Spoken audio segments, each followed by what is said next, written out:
Welcome to day 9 of the first ever CDR Pavilion at a COP. I've been saying it every chance I get, and I'll keep saying it until the end of, of this week. But it's been a very exciting time for us here, and we're delighted to bring you yet another high quality session. This one proposed by InPlanet, which is a Brazilian German enhanced rock weathering company.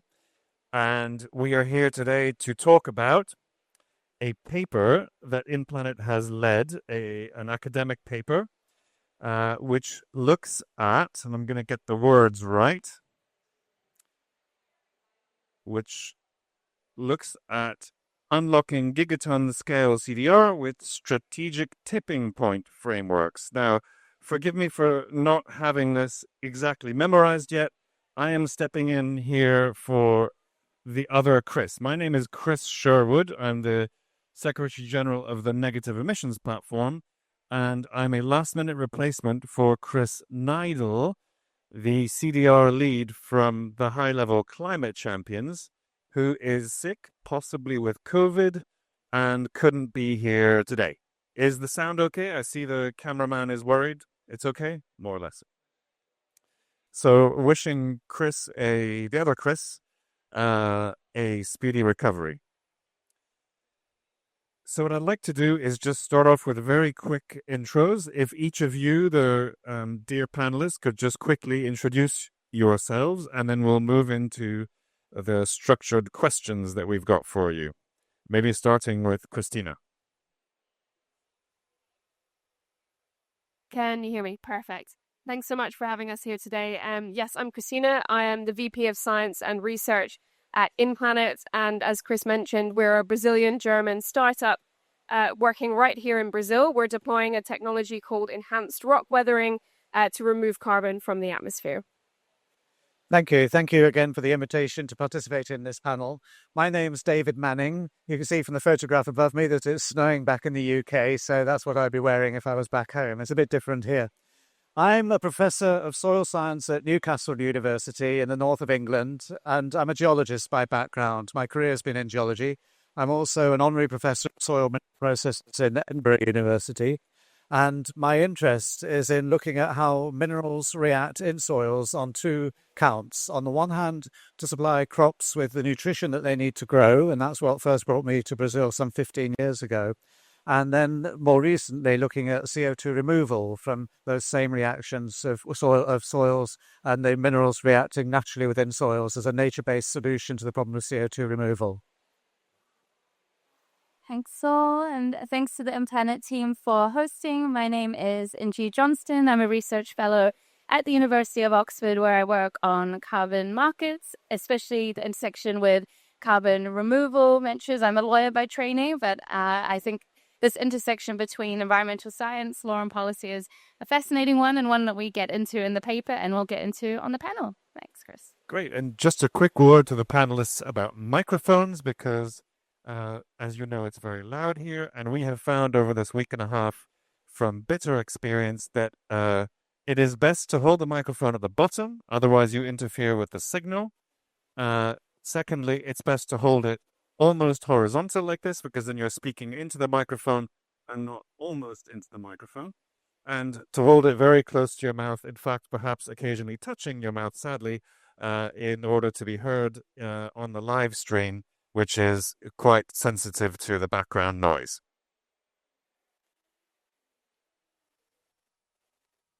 So, let's talk about this paper. And this is a paper which talks about strategic tipping points within agriculture in Brazil. And this is important because we know that we can't get to the scale that we need of carbon removals as expressed by the IPCC, which is between 5 and 10 gigatons per year by 2050. We can't get there if we have linear growth. So we need things that create more exponential type growth. And I think that's one of the reasons, the rationales for the paper that you've done. And we're going to be looking specifically at how enhanced rock weathering can contribute to that. And we're going to be looking at the concepts of high stability and also of large scale adoption. And specifically, we're looking at Brazil as a case study, which has some very interesting specificities. We'll also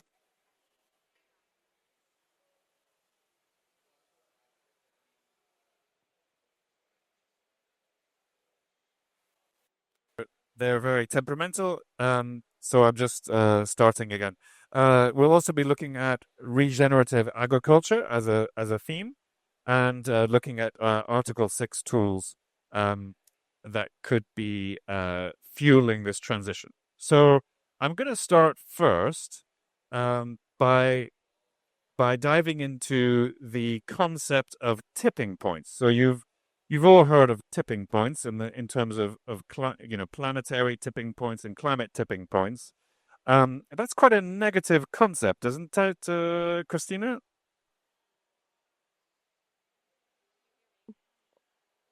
Almost, yeah, perfect. Yeah, so I think most people, when they hear the word tipping point, they consider a very kind of negative climate tipping point. So something like the loss of the Western Antarctic ice sheet, leading to very large scale changes in sea level rise, and it becomes a kind of negative feedback loop that will end up with something disastrous. What we're referring to here is actually a positive tipping point, so a societal tipping point, where we can get farmer adoption here in Brazil to drive for regenerative agricultural practices. So this includes enhanced rock weathering, but also things like soil organic carbon storage and biochar. The reason why we want to focus on Brazil specifically is because there's quite a large potential. I think there's around 90 million hectares of farmland, cultivated farmland in Brazil. And when you add in pasture, that goes to about 300 million. And so if we can get large-scale adoption of regenerative agricultural practices, we're talking about gigatons of removal potential right here in Brazil. But in order to do this, we have to incentivize and make it attractive for farmers to take on this practice. And not only that, create a kind of herd mentality. So when a farmer talks to their friend and says, this is great, this does great things for my crops, it's a good idea, then another farmer follows and another farmer follows. And then hopefully we end up with a tipping point and a shift to where we have large-scale adoption of these kinds of practices. Thank you, Christina. Can I just ask you to remember to keep the microphone really close to your mouth, because your voice is maybe not quite as loud as mine and needs the extra boost. Thank you for the reminder. Yes. So the paper talks about the concept of a stability landscape, and says that we're currently stuck in a business as usual valley. What does that mean, and what's the approach that you're taking in the paper to thinking about how to take us out of this valley, and how does that integrate into kind of a regenerative agriculture ecosystem? Yes, great question. So what we mean, hopefully that's louder. It's better? Perfect. So what we mean by that is that farmers are often stuck in their ways and their practices. They've maybe been applying fertilizers and doing certain practices for years. They're very risk adverse because obviously they don't want to have any decline in crop yields or income. And so they're stuck in a kind of business as usual scenario where they just do what they've always done. Whereas what we're proposing in this paper is that we try to drive a strategic shift in mindset where farmers will adopt more sustainable and regenerative agricultural practices. And the framework we put forward in that paper is a sort of AAA framework, we call it, where we make regenerative agriculture affordable, attractive, and accessible to farmers. And I think that's the key for getting large-scale adoption.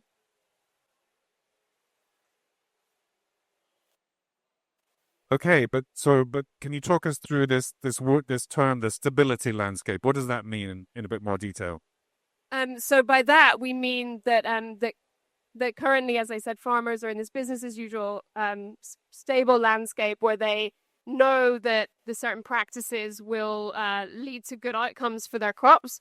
What we want to do is shift it to a different landscape where they are also comfortable and happy that it will lead to good outcomes for their crops. Okay, so it's a way to describe a social behavior by farmers, which relates to the practices that they employ. Correct. Yes. Okay, great. And super. Thanks. Well, I think I will move on to the next panelist, unless there's anything more that you'd like to leave us with in terms of key concepts from the paper that you wanted to discuss.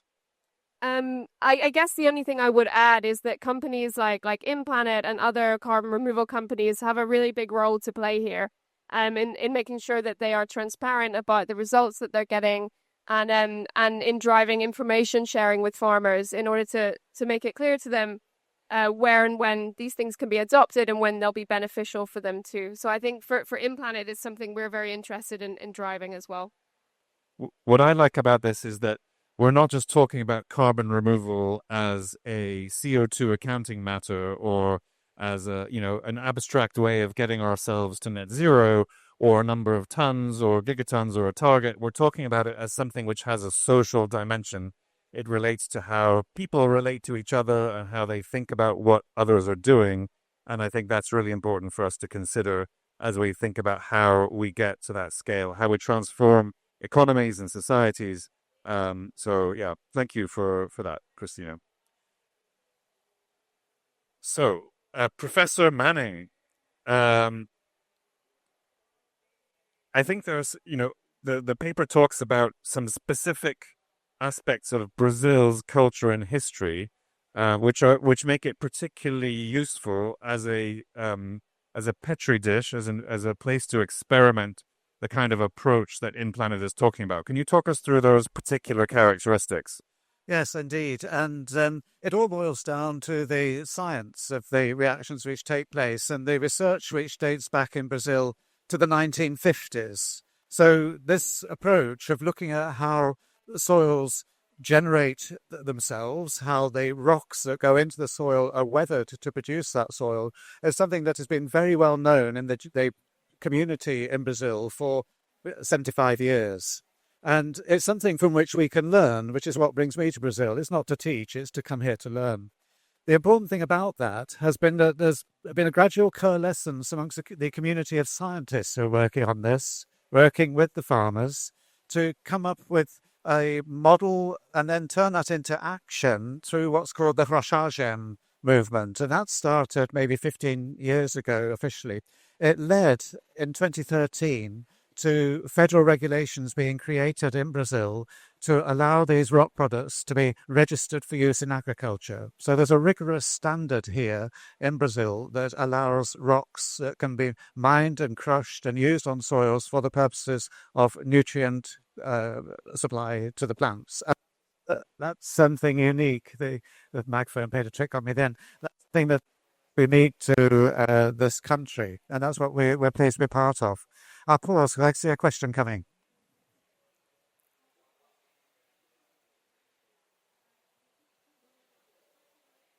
I think the microphones are quite sensitive to the humidity from our mouths, sadly. So if you talk for too long, it shuts you down. Yeah. So the question I had was, you used the word Rochagem. Can you spell that and tell us more about what it means? Okay, well, the best English translation would be rocking. So we're rocking tonight in Brazil. It's the process of how do you use rocks for a particular purpose. So the agem suffix is used in lots of things in Brazil and in Portuguese. And it's how do you use rocks for a particular purpose, in this case, a system of using rocks to provide crop nutrition. That's where this comes from. Okay, so the idea of using rocks to support agricultural activity in Brazil is something which is quite old. It's been around for a long time. It's a kind of social agricultural movement which has existed and has history here. Is that what you're saying? Yes, it has a history. And we have to remember that Brazil is one of the world's largest producers, the fifth largest producer of food in the world for export, and thus feeds 10% of the world's population. So agriculture in Brazil is enormous. Yet that is only 10% of the farmers who are participating in that global trade in commodity crops. The other 90% of farmers are providing the food which we're eating here in Berlin, the food that you find on the markets. Those farmers find it difficult to be able to buy the fertilizers that they need because of the price of the fertilizer and all these other things that farmers complain about, quite rightly. And so the Recharge movement is engaging with them in particular to help them find alternatives of soil nutrition. The large commodity crop producers are part of an economy that is a bit different.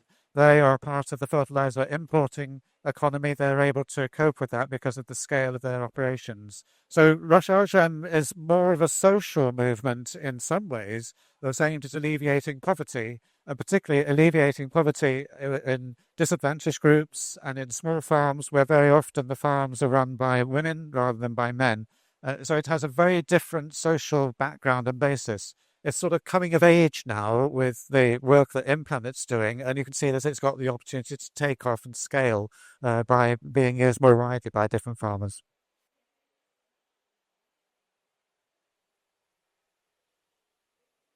Thank you.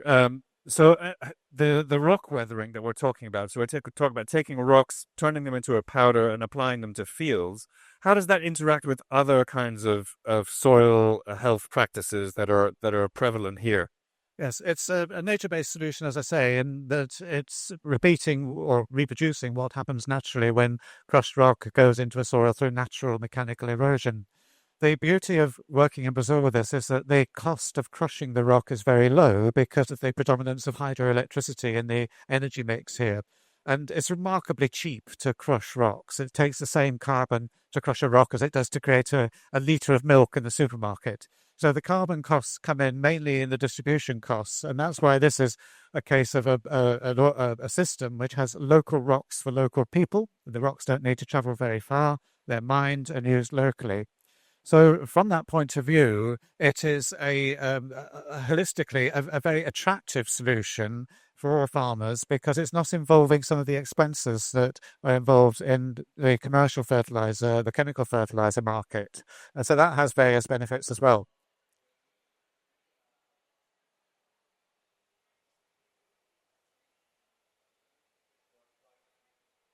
I think this microphone is determined to not let me talk. Um, but how does the rock specifically interact with, bioinoculants and other types of treatments for soil? Yes. So when it goes into the soil becomes part of a very complex system where biology is the dominant driving force, and chemical weathering in Brazil as well with the oxidation that gives you the red soils that we've all seen in and around Berlin. And in this, it stimulates the microbial activity. That's the bottom of the food chain, effectively. Those microbes are active in the weathering of the minerals, but those microbes are also the food for soil invertebrates of various kinds. And when we look at studies of the way in which the biodiversity of the soil is affected by the application of crushed rock, we see an increase in biodiversity and an improvement in soil health.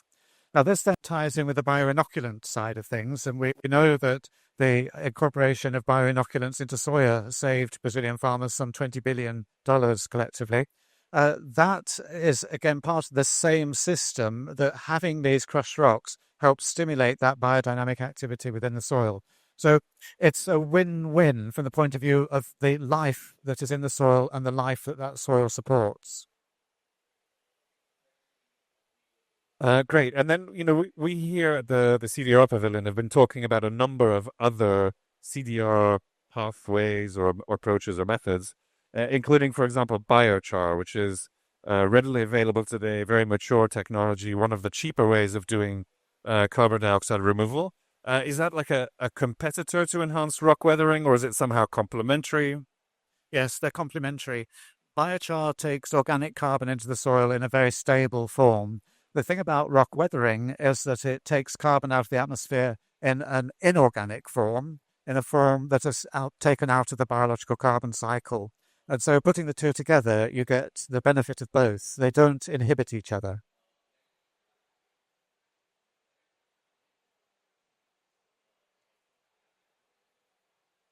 So it seems I have to switch this off and on every single time I use it. And now I see the battery's dead, so maybe I'll just borrow yours. Let's just share.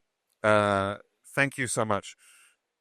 So, complementary to other carbon removal methods, complementary to other soil enhancement and soil health practices and agroforestry as well. Yes, again, it can be used in agroforestry. Some of the very first research on the use of these crushed rock powders was done in Germany after the First World War, and it was specifically to provide the nutrition for forest growth. So we know that it's good for trees, and it can be used in agroforestry systems for the benefit of both the trees, which are there as long-term crops, and then the short-term crops that grow between the trees and are harvested. Okay, great. Thank you very much, Professor Manning. I'm going to turn to Inji now to talk about some of the policy and finance aspects of this, and including Article 6. So the paper talks about Brazil's national fertilizer plan and the new SBCE, which is the acronym for their cap and trade system, which has recently been created in Brazil. And so you're a prominent expert in Article 6. How do you think that international markets, so 6.2 and 6.4 markets, can actually drive this kind of tipping point? Because we're talking here about, a kind of a social phenomenon that needs to happen. So how does regulation and how do international norms like that, how can they contribute to creating that social tipping point? Thanks, Chris. Well, it's a really interesting question, and I think to zoom out on, why we are talking about Article 6, especially, it's a space that there's live negotiations happening here at COP on. What's really interesting about the actual provisions, so the Article 6 of the Paris Agreement actually includes unprecedented reference to two concepts in international carbon markets, these being sustainable development and environmental integrity. And I think what's really exciting about, this pathway is that there's really a way to deliver on both those goals. So that's the kind of framing for all the different types of cooperation that Article 6 houses, whether it's Article 6.2, cooperative approaches, Article 6.4, the Paris Agreement crediting mechanism, which is a follow-on from the Clean Development Mechanism under the Kyoto Protocol, but equally 6.8, non-market approaches. And we can see actually, with this pathway, there's potential for all three different streams to contribute to helping to scale technologies such as enhanced rock weathering. And we can see this not only in the near term up to the net zero target that is included within the Paris Agreement when it talks about reaching that balance between sinks and sources, but also beyond in terms of how do we get to actually the net negative state that we know we need to in order to pull back from overshoot. So that's the broad context of Article 6. And so while at a fundamental level, it's about carbon trading, ultimately it's about unlocking finance. And what's really critical when we think especially about a concept such as tipping points is that if we get those international structures for how we might finance and trade in carbon outcomes, right, that can act as a catalytic force for unlocking new projects. And we can already see that under Article 6.4, that indeed the Clean Development Mechanism, actually, as of late last night, there was a huddle and we seem to have landed on a final end date for the Clean Development Mechanism, which is great news for novel pathways such as ERW, which haven't been seen in international carbon markets under the UNFCCC to date. But what's really clear, whether we look at Article 6 or we look at Brazil's new emerging framework, is that there's an intention to keep it open to pathways that reach these standards. And so we can see that there's great potential for ERW to trade under 6.2 and 6.4. And though it's really interesting in the Brazilian context is actually it's the first system that integrates together the voluntary market, the compliance market, and new forms of Article 6 trading in a way that's never been seen before. So there is a way for pathways like this to really understand and get to grips with the rules involved in international carbon trading and ensure that those kinds of practices are embedded from the start. And the good news is, as we've heard already on the panel, concepts such as sustainable development, are already met in a lot of different ways. And actually, carbon removal as a whole already has an easier time meeting some of the tests like additionality and whatnot. And so we can really see how Article 6, if used responsibly, can be a significant channel for finance and for ultimately scaling these projects on the ground. Thank you. Thank you for the microphone as well. Um, so, how do you see on a timeline, how do you see this working? Is there a phase where we start off to kind of catalyze the movement, and then there needs to be some kind of, maintenance period, or and how do the different, how different ways of financing this work in on a timeline? Yeah, well, I think for pathways such as this, I think it's about getting really clear on the costs involved in delivering this. And it's interesting, again, we're seeing this kind of fracture on the market between the kind of conventional forms of offsets, which often trade based on what the market thinks their value is, compared to forms of carbon removal, particularly durable carbon removal, which really trades on what does it cost to get this on the ground and to scale. So it's a lot more honest in that regard, and actually the financing pathways are already more transparent than we've seen today on the carbon market. And again, that really helps it meet some of the rules under Article 6.4 in particular, which require financial additionality. So I think in terms of the timeline forward, it's getting really clear on those different sources and what kind of financing streams are needed. And then understanding, again, the implications of Article 6 trading for that. So we know, for instance, under 6.4, you have a 7% haircut in essence, and that can really impact some of the viability of trading as yet. And so I think that the sooner that pathways, that higher value pathways such as ERW can get to grips with that system, the easier it will be to help shape the rules in a way that doesn't, that still enables them to make the most of the full catalytic potential of international carbon markets. So that's the kind of near term. I think in the next few years, we need to see how it plugs in. I hope to see the first projects being registered under the PACM. Indeed, there's out of over 1,000 projects that are in that pipeline, there's only 4 durable CDR projects, so there's huge potential there for the sector to pile in there, and I hope to see that again. The market signal that the clean development mechanism is over, and that we are very much now in this era of both environmental integrity but sustainable development can help unlock that demand for pathways such as ERW. Thank you. That's great. So I want to come back to Christina. So this is quite a sort of academic paper, quite scientific. You're the head of science for InPlanet, and the other authors are scientists as well. Professor Manning, I think you're a co-author too, so you have a scientific background. How is InPlanet taking this kind of theoretical paper, these thoughts, and turning them into action on the ground? How do you take this, the kind of the social history and the science, and turn it into a business? Can you hear me? Perfect. Finally getting the hang of the microphone. Yeah, that's a great question. I think there's kind of a number of things that we're doing at InPlanet. I think for us, it's a little bit about just education. So just a lot of education of farmers, a lot of strong stakeholder engagement is one way to kind of put this into practice.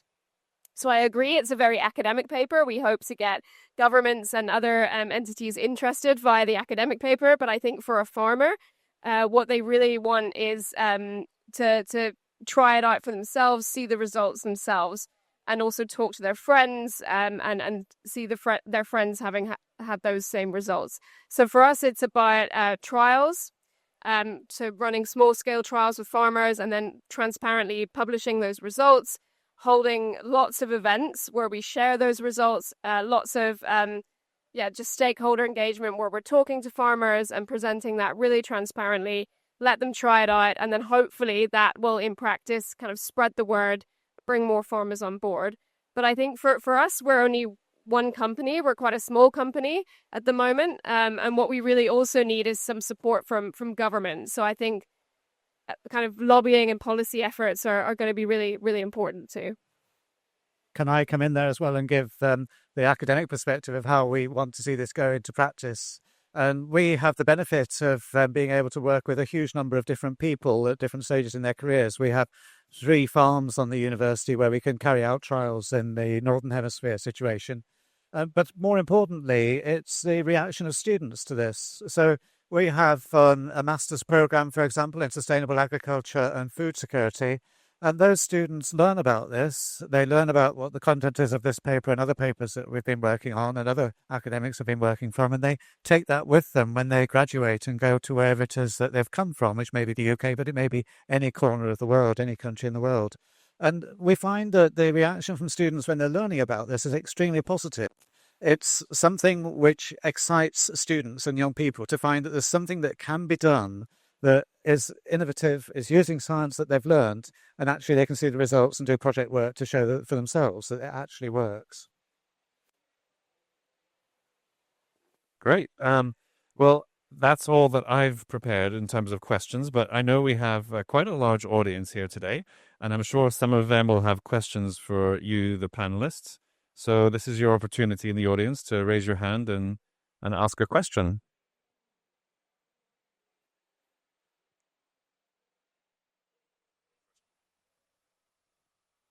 Thank you. I'm Mark Major from the Kuna Climate Centre. It's a question for you, Professor Manning. In your response to the combined impact of enhanced rock weathering and biochar, you focused on the CDR impacts.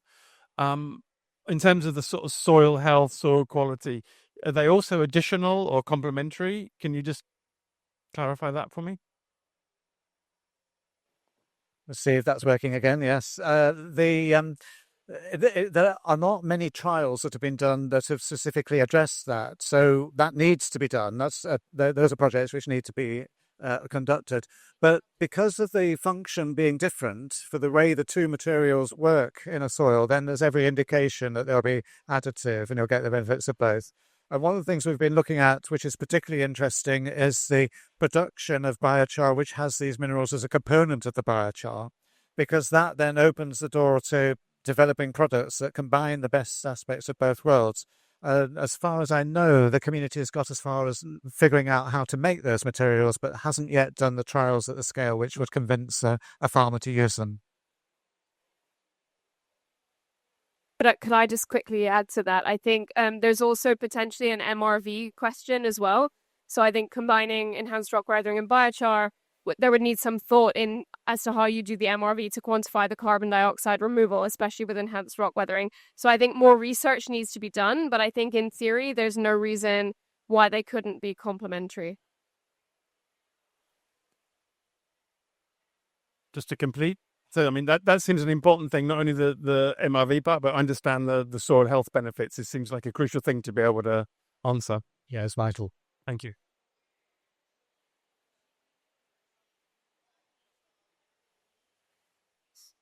Hi, thank you oh, no. Is this... Okay.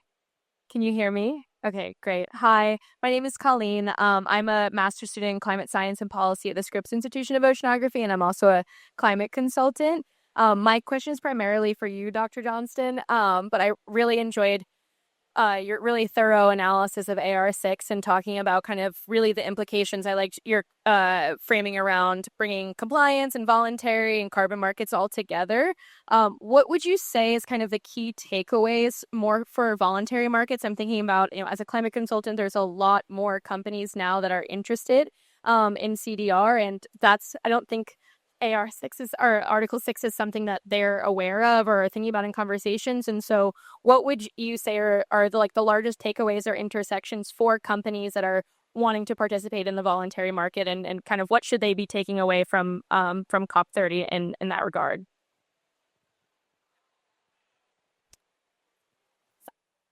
A wonderful question.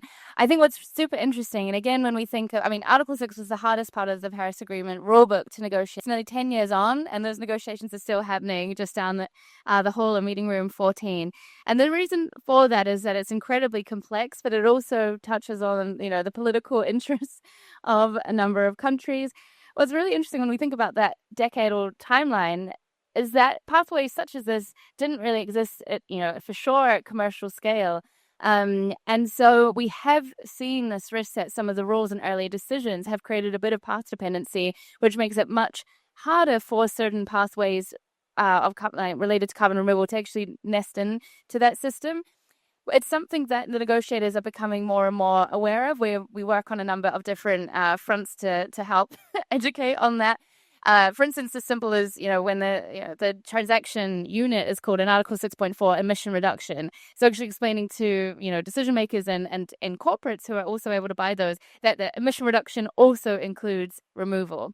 So we see a lot of areas in that specific text where some ambiguity is introduced, and particularly when we get to concepts such as addressing reversal risk and whatnot. Now, in theory, particularly for durable removal, particularly when the MRV has been proved out, there could be some advantages compared to more nature-based forms or other forms of nature-based solutions that have higher reversal risks. If you can show that there is negligible reversal risk, you can terminate post-crediting monitoring, and obviously that lowers the cost of transaction there.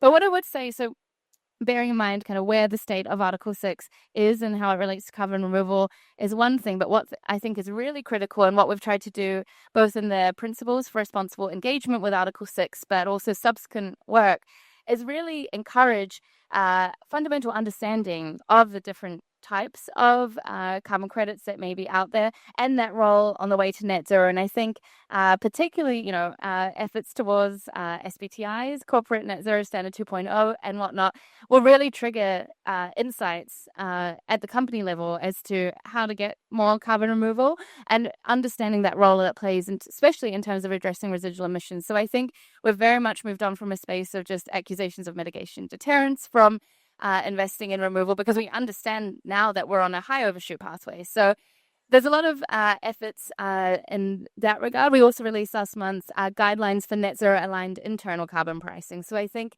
oftentimes, and particularly in the conventional VCM, we've seen actors first engaging with carbon credits from kind of over-the-counter transactions, whereas I think what we see, particularly when we move up the cost curve to access some of the durable forms of carbon removal, we see corporates doing that deeper work that starts with internal carbon pricing and ends in contributions towards neutralization. So I think that distinction between a neutralization outcome versus a general mitigation outcome under Article 6 will become more and more apparent. And those corporates that are investing early in those or developing those offtake agreements will have much more secure supply of those and are better able to benefit from their role in decarbonizing the value chain, but ultimately also meeting compliance costs, because that's another dimension where Article 6 becomes really important.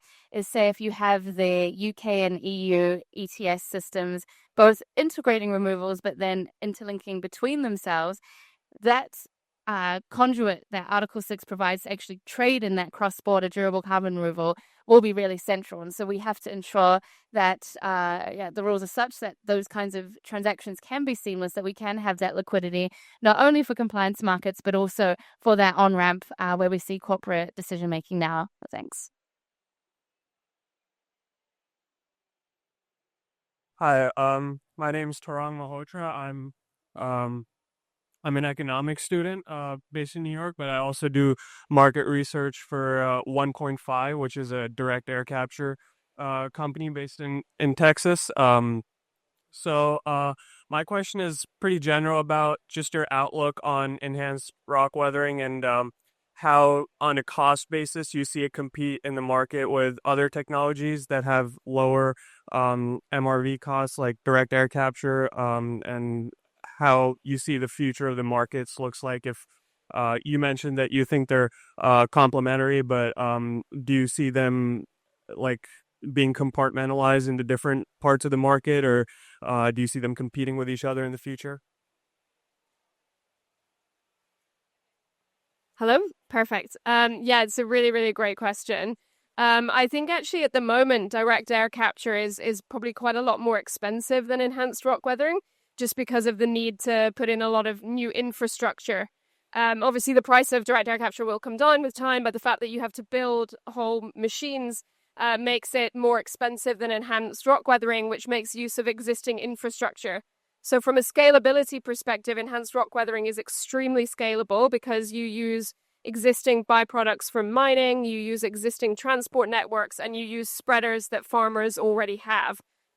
Where there is some cost implication is, as you rightly said, in the MRV costs at the moment are quite high for enhanced rock weathering because we have to take a lot of samples We have to monitor intensely because it's a very difficult thing to measure. It's an open system pathway. It's very complicated. I think where we see the cost reduction happening in the future is a reduction in requirement for quite so many measurements. Because once we start to understand different combinations of soil, crop, and climate types, we will be able to extrapolate more and use more modeling to get to good quantification of enhanced rock weathering. So I think the price point will come down. In terms of other CDR technologies with agriculture like biochar, I think the cost is actually quite comparable at the moment, is my understanding. I don't know if, David, you had anything to add to that.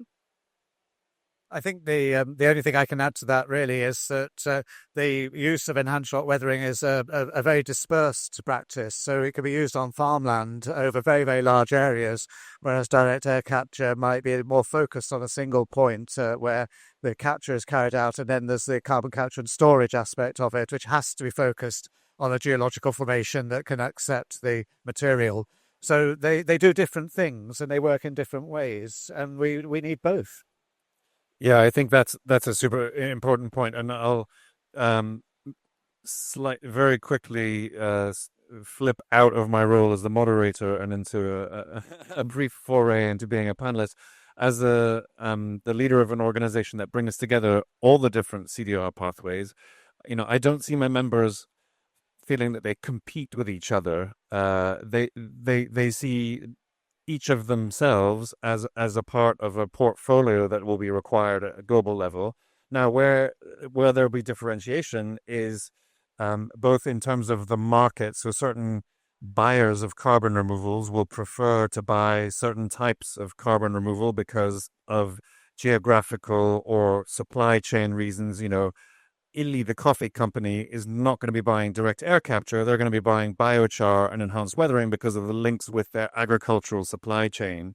And similarly, you might find companies that have, long commercial relationships with a particular country, investing in carbon removals in that country because of those links and wanting to support economic relationships and social relationships they have in particular countries. You also have to look at this from a kind of national perspective.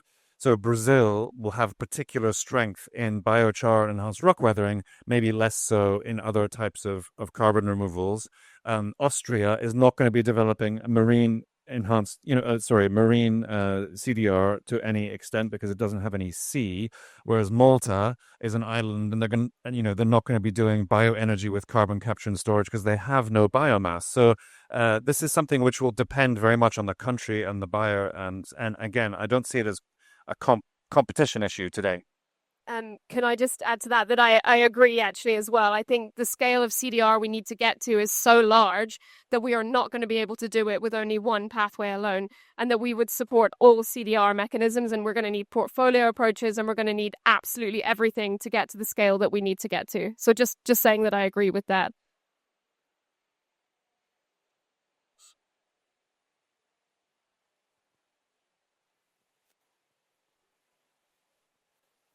Hi, I'm Hugh Hunt from the Centre for Climate Repair in Cambridge.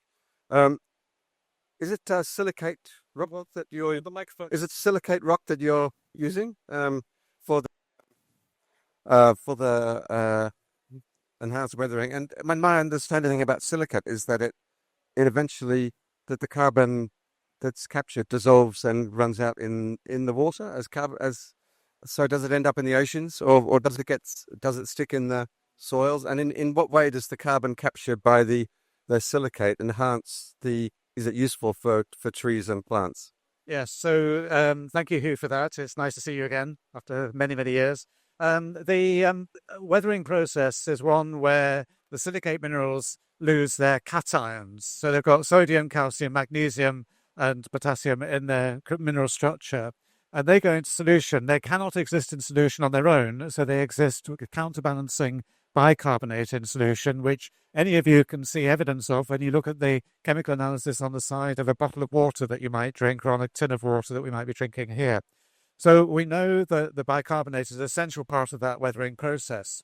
It then does go into the soil solution, and there the questions begin. Where does it go after that? There's a lot of evidence that it goes into groundwater, and in groundwater reservoirs, it will stay there in the water for hundreds of thousands of years. There are some really, really good studies of the groundwater systems in São Paulo state in Brazil, where water from basalt aquifers provides the drinking water for tens of millions of people. And there, bicarbonate is the only natural anion that's present. So that's work done by Gassmans and his colleagues in that part of Brazil. So the model in enhanced rock weathering is that it goes to the ocean. And in the ocean, it helps contribute to improving ocean after. So we've got these two pathways. We don't know what the relative importance of each pathway is yet. I know there were hands up for questions. You've got the microphone. Go for it. Yes, great. I'm Sean. I'm from Norway, and I wanted to ask you a question about the potential of interoperability of markets, especially because there's like geographic. We were discussing about geographic segregation of methodologies. What about like having the chance of purchasing credits from other markets and retire credits from other markets, from other type of methodologies? That would eventually help companies to address their requirements. Is your question about how that interoperability may function? Sorry, just to clarify. Well, how it would function and if you see it as a viable opportunity. Absolutely. And I think what's one really interesting opportunity provided through the Paris Agreement crediting mechanism is this opportunity for methodologies to be approved and to become a standard set by the PACM, but that can be traded in any type of market. So it could be a standard that, a compliance offset market like Singapore sets to have as a minimum criteria threshold, but it could be common even if you're not trading via Article 6. So that helps build the bridges of fungibility. And so for different pathways, and as you can see, there's a lot of them, I think it would be really sensible to kind of converge on, a best practice pathway that gets approved or has a methodology approved by the PACM, and then that can really help to streamline interoperability across different jurisdictions. And it's interesting because, again, we've seen some nods towards that in the indications of integration into the emissions trading schemes. We've seen some kind of minimum, longevity thresholds of, several centuries be signaled and start to be embedded into policy. And so I think that gives a clear steer on what type of methodologies could be helpful. But again, as part of that, just because there's different methodologies, we do really need to have that portfolio approach. And obviously not all methodologies will suit some jurisdictions, but the more fungibility we can have through common frameworks, through potentially the PACM, that could help.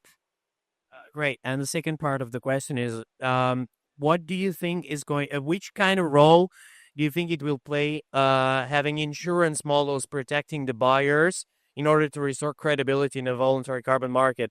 For example, at Forcing in Norway, we're trying to centralize the risk management and the MRV in order to guarantee the buyer the highest quality and the highest auditing access to auditing for each single project.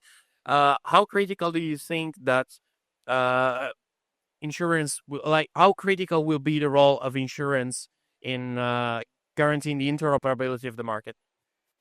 Yeah, insurance comes into this in a number of different ways. In fact, we've seen, some carbon like Kita and Oka come into the market, and they've identified, I think, up to like 15 different types of risks that can be involved in carbon credit transactions. Not all types apply to different pathways.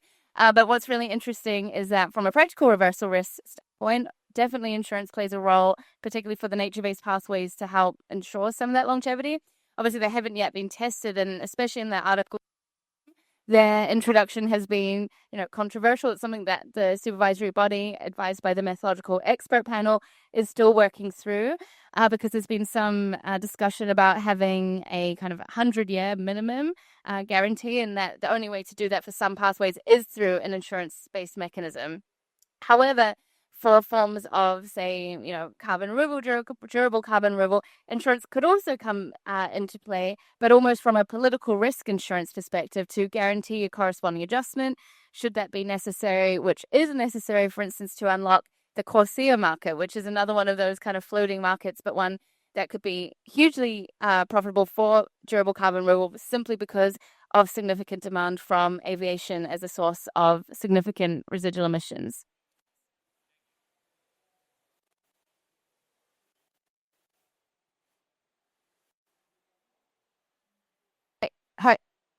Before, I just wanted to ask a question myself. So I'm Beatriz, and thank you so much for the panel so far and for the study. It's so really enlightening and very well done.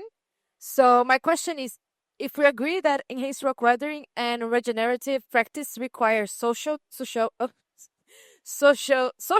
tipping point rather than incremental credit purchases, what is the single most binding constraint today preventing that positive tipping point in Brazil, and which actor is positioned to unlock it?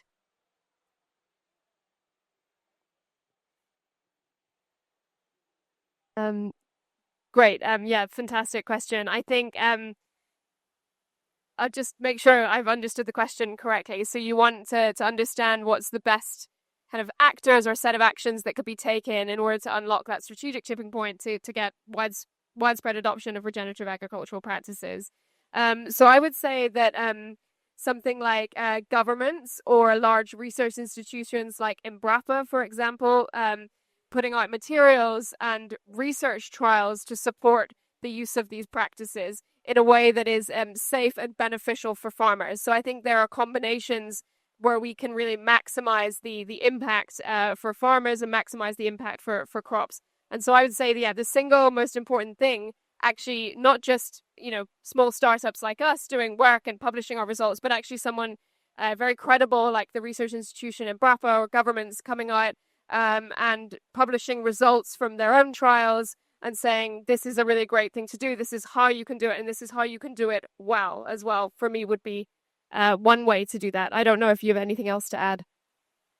I think the thing I'd like to add to that is the growth in participation in the conferences that are held for Roche RGM and how that has really engaged with the farming community that we're targeting, and in that context. The most recent congress in Piracicaba early this year had about 300, 400 people, something like that.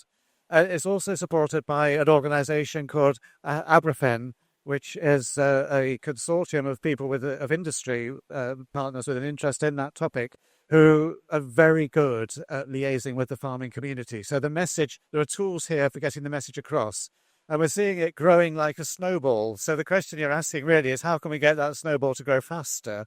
And I think that is part of the challenge behind this paper, is to get people to talk about that and to think about what we can do to really make it easier for farmers who are interested to find out about the benefits that their peers have encountered in their farming. And we as academics can't really do that very well because we speak a different language. In industry, you may be seen to have particular biases as well. So it's up to the farmers to self-organize, and they seem to be doing that. So I'm quite optimistic that we'll see this start to snowball more rapidly through natural processes of that type.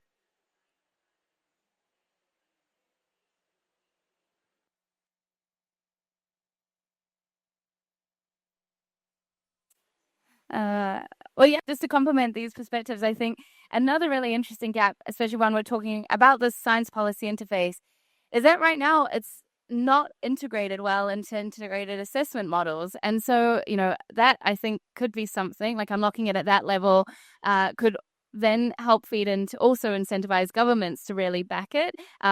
Under their NDCs, provide clear removal targets, and that can give a clear signal both to the market, but also, hopefully can flow down and across different laws that we need, to actually get this moving. Because I think it's very difficult if trying to organize it from the bottom up, we need to have these top-down signals as well. And I think there's real potential through pathways like this that the two could meet in the middle. But that work is underway at the IPCC and at the State of CDR report as well. We increasingly are modeling the kind of both deployment of various pathways, but also how they then feed into addressing the CDR gap that we know exists and continues to widen. Thanks.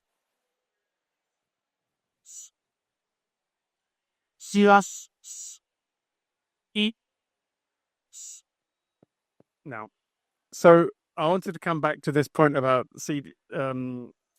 direct air capture and the enhanced rock weathering and make a comment about that. I mean, the reason I was asking about the soil health things is because in my experience of like 30 years on trying to generate systems change, all these other benefits and the cultural, economic and political context of the methodology is really, really important. And I would, as a new community working on CDR, don't forget those kind of other aspects. That would be kind of for example, forestry. The reason forestry is done at such scale is not because of the CDR benefits, it's because it's got a lot of support for rural incomes, employment, biodiversity, water system management, all that. That's the reason why it's being done at such scale. And it's, and different methodologies have different factors, different economics, but it's very important to think about these from an outsider's perspective, one of the disadvantages of direct air capture is it doesn't have a lot of these other kind of social, economic, broader benefits, which plays into political support, which makes things viable. So, I completely get they're not competing, but they have very different features. And, particularly I was interested to hear about the historical and cultural background in Brazil. This sounds like a fabulous advantage in trying to advance something because that plays into the politics, acceptability, social factors, everything. So I wanted to make that comment. I can also briefly comment on that. So we had a session yesterday in which we were discussing co-benefits and how they should be used by the community in terms of building support for carbon removals. And the point was made that I think I made it. Must have been brilliant. The point was made that that what will push one country to invest in a carbon removals industry is not the fact that its neighbor has invested a lot of money in producing CDR for its NDCs and thinking, oh, look how much progress my neighbor has made toward its climate targets. No, it will be, look how many benefits my neighboring country has from strengthening its steel industry, its paper industry, its food industry, its agricultural industry, its waste treatment industry, its construction industry, and on and on and on, and all the other industries that can be strengthened by integrating carbon removals. And and I think that's what you're getting at in your paper, right? Is that there's a sort of social tipping point, and hopefully that social tipping point is not something that happens just within the agricultural community within Brazil, but it's also something that happens on a planetary scale as societies look at the benefit of doing carbon removals and see those across borders. I wanted to say something else, but now the microphone's distracted me, so I've lost my train of thought.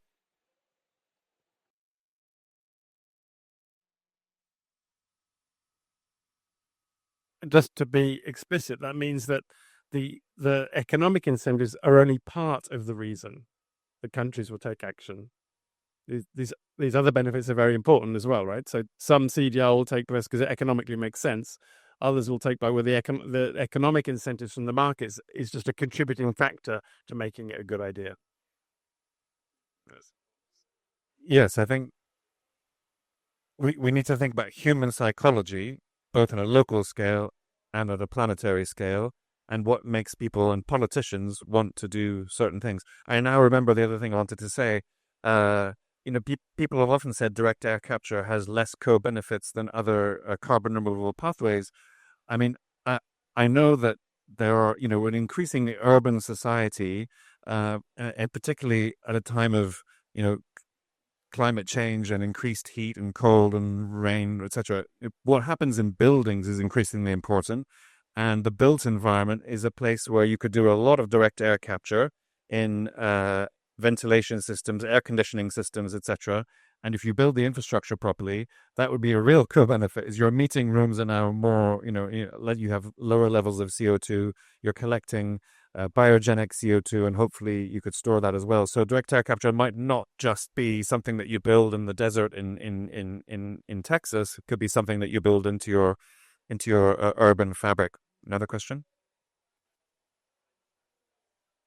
Can I just add to that? Because you can have enhanced rock weathering in a city as well.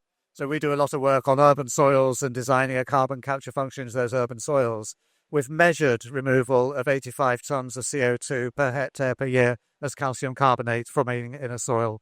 And that is as a consequence of keeping the demolition waste that might be there after redevelopment, as part of redevelopment activity, and that material being kept, some of that material being kept in the soil. So it's helping to close the loop on the CO2 emissions for the cement manufacturer in the first place. but the quantities of rock and crushed concrete and things like that you can use in a city or alongside a highway or alongside an airport runway is enormous compared to the amount that you would use in agriculture. So it has got great potential.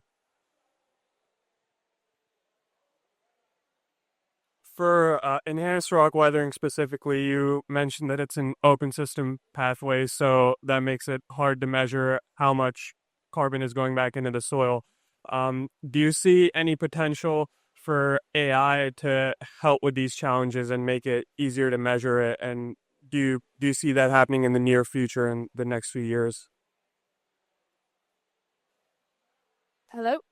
Perfect. So the question was whether or not AI can help with the MRV question in enhanced rock weathering. I would say definitely yes. We're a little ways away from that at the moment. At the moment, we're in a very intensive data gathering phase where we're just gathering as much data as we possibly can. But some place where AI might play a role is maybe in some kind of machine learning model we might be able to produce where we can predict what our outcomes are in certain areas. And I would say definitely it would be something that we would be interested in incorporating. I don't know if you had anything else to add. I don't know. Yeah, was the competition section 135? I'll let the panel go first. Hi everybody, I'm John from the Lego Group. I have a question about how this can scale, and whether you think that at some point the co-benefits can be so strong. Hold the microphone closer. Okay, can you hear me? Yeah. Whether you think that at some point the co-benefits can be so strong that this can happen without issuing carbon credits and getting the revenue streams from the credits. The reason I say that is subject to how you look at it. If we look ahead, 1 gigaton, 12 gigaton, 20 gigatons, 50 gigatons removals needed to stabilize the climate. We can't probably pay for that. So one could also think that we would need to find a way where we don't have a carbon price, but we actually get so smart that we implement the measures without taxing the economy, you can say. Is that, do you have any thoughts?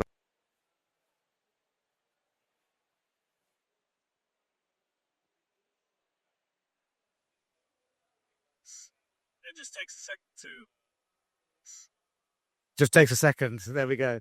Yeah, it's a really interesting point. And this is the big question of scale, because it scales in the way that you just described. And so from that point of view, we have to think about what are the benefits to the farmer, the co-benefits and the incentives. And I think we'd find that that would provide enough momentum for people to purchase it. We often talk to farmers who buy rock dust now and have no interest in enhanced rock weathering, but they're interested in the benefits they see for themselves. So there's one particular farmer I know, and he buys 2 or 3 truckloads every.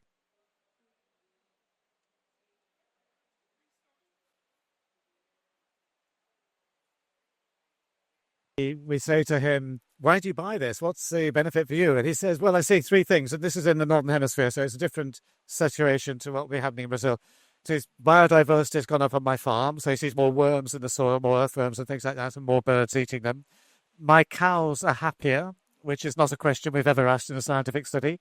And the third point is his vet bills have gone down. And it's the saving on his vet bills that gives him the money to spend on the rock dust. And he links the two. And we know informally from conversations with various people who are involved with rock dust and working with farmers very, very closely, especially in Africa, that it really does help with animal health in more ways than one.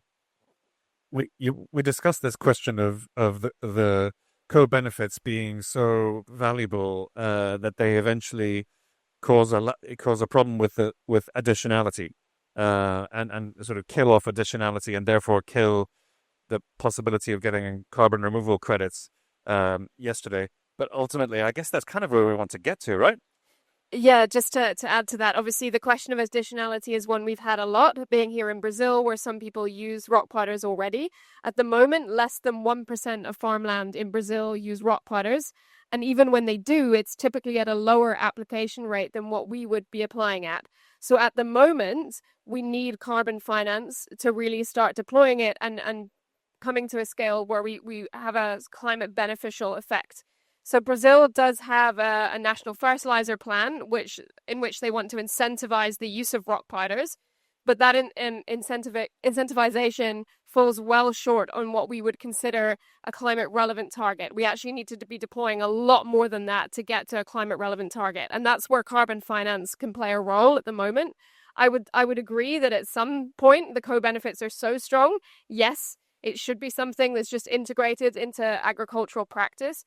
But right now, we're nowhere near that scale. And so I think carbon finance and the voluntary carbon market has a really strong role to play, and an additional role to play as well, especially in Brazil for carbon removal.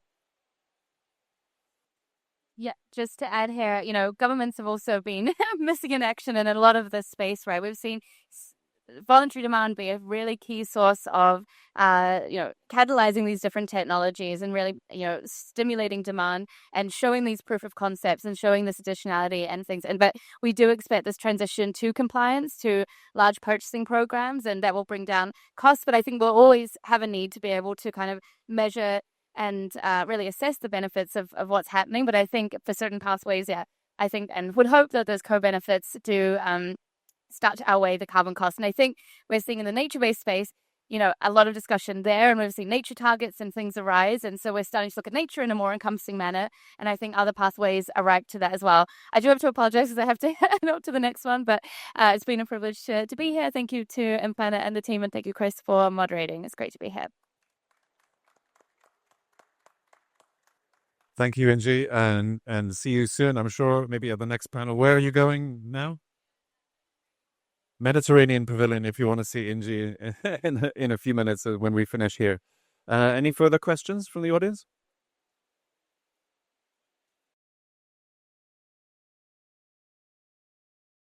You can say that ultimately it will do that if you leave it in the soil, or is the figure just not known in practice what the figure would be? So that is driven by the thermodynamics of the reaction. And again, this is very well known. It's been known empirically for nearly 100 years with the Golditch series of mineral reactions. So that is borne out by more recent thermodynamic calculations. So yeah, we do know that. Because it actually happens in the soil. We see that rather than in the lab. Yeah, we know it will happen. So how do you measure that? Because you can measure it in a number of different ways. You can look at it from the point of view of the relic trace elements that are there in oxides, like titanium, for example, which is there in titanium oxide. The TICAT approach that Yale has pioneered is one which gives you a way of measuring the amount of titanium that's there that tells you how much of the rock is actually weathered. So there are things like that you can do, but you can actually go in and have a look at the soil, and you can use good old-fashioned microscopy and have a look at how much rock is there after a period of time, and you can see the disappearance of the rock fragments in the soil. Over what time scale then? Is that days, weeks, months, years?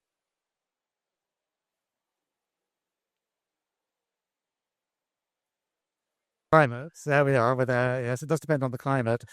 So in one of our university fields, it would take 5 years. But in Brazil, you'll see it happening in the more oxidizing environments put within a couple of years. And the higher temperature, of course, helps enormously.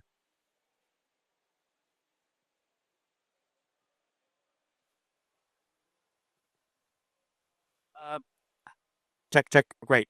May I add something about the co-benefits?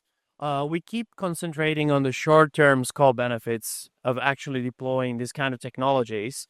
I come from also, before working in carbon, I was working on the Lloyd's market. Swiss Re already 6 years ago now said, we are expecting at 1.5 degrees global GDP loss between $5 and $15 trillion per year by 2030. That is not a limited amount of money. It's a huge bunch of money. And that's basically an indirect cost that not just companies are paying for, but even private citizens, especially the most vulnerable ones. So climate adaptation is not just going through concentrating on the short-term benefits and co-benefits of actually these kind of technologies. We have to consider the indirect impact on every company. I think that's true. Yes, I don't know if you want to add anything to that, Christina, but I think we're basically in agreement with you there.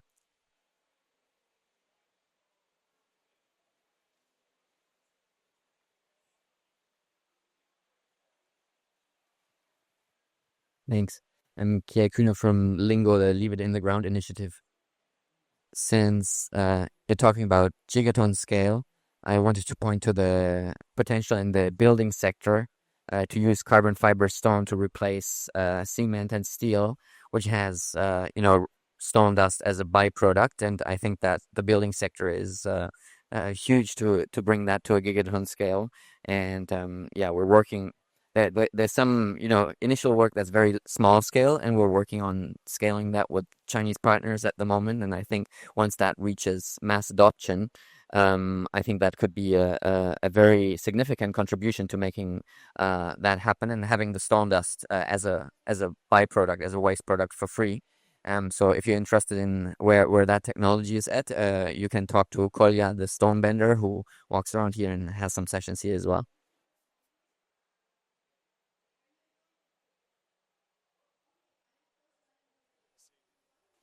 Yeah, that works. The important thing you mentioned there is the word waste. This is not involving a waste material, because the materials that we're using for enhanced rock weathering have to meet a particular specification. And so they are not waste from that point of view. So we have the regulations in Brazil, which have defined a specification for rocks, which can be registered with MAPA as a product that can go onto the fields. That material has to meet those specifications, and each delivery of that material has to meet those specifications. So we're talking about a very different thing here. But what you do describe is interesting, because what it means is that you've got a change in the dynamics of that industry of producing of these rocks. So for all the scale up that we need, if we are looking simply at the rock dust that's produced as a byproduct of construction aggregates, then it will never scale to the extent we want. What we're going to need is to see the development of an industry that takes those rocks, with this product being the primary product, and then the construction materials become a secondary product. And that is an interesting way of turning things around, but it's going to have to do that to scale, because there simply isn't the production capacity at the present time. Well, Kolya is going after the steel and cement industry, so you can replace steel reinforced concrete with carbon fiber stone. So I think the scale, once it gets to that point, the scale will be there to do that.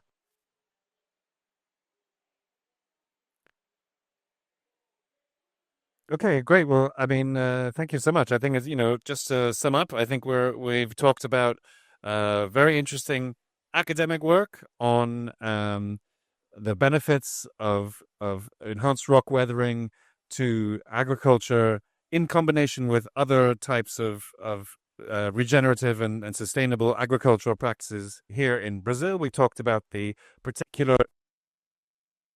particular social and economic context of agriculture here, and historical context here of agriculture in Brazil. We've talked about how that links with financing mechanisms and Article 6. We had a very rich discussion about carbon removals and different methods and co-benefits and human psychology and tipping points. So thank you very much to InPlanet for stimulating such a rich discussion with this paper, and to the audience for adding your intellect and your curiosity through the questions. It's been a pleasure, and thank you very much, and see you for the next session, which starts at 3:30, and is looking at a different aspect of regeneration through carbon removals.